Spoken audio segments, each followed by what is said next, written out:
ফিলিস্তিনপন্থী বিক্ষোভকারীদের student visa বাতিল করতে যাচ্ছে ট্রাম্প প্রশাসন। ইহুদি বিদ্বেষ রোধে জারি করা নির্বাহী আদেশে সই করে এই ঘোষণা দেন মার্কিন প্রেসিডেন্ট ডোনাল্ড ট্রাম্প। এ সময় গত বছর কলেজ ক্যাম্পাসে ফিলিস্তিনপন্থী বিক্ষোভে অংশ নেওয়া মার্কিন যুক্তরাষ্ট্রের নাগরিক নয় এমন ব্যক্তিদের দেশ থেকে বহিষ্কারের প্রতিশ্রুতি দেন তিনি।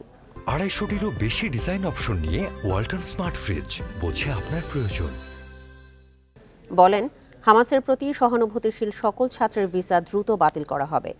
আদেশে মার্কিন বিচার বিভাগকে আমেরিকান ইহুদিদের বিরুদ্ধে সন্ত্রাসী হুমকি, অগ্নিসংযোগ, ভাঙচুর এবং সহিংসতার বিচার করার নির্দেশ দেওয়া হয়েছে। 2023 সালে গাজায় ইসরায়েলি আগ্রাসন শুরুর পর এর প্রতিবাদে নজিরবিহীন বিক্ষোভের সাক্ষী হয় যুক্তরাষ্ট্র। বিভিন্ন বিশ্ববিদ্যালয়ে ফিলিস্তিনপন্থী বিক্ষোভকারীদের দমনে চড়াও হয় মার্কিন প্রশাসন।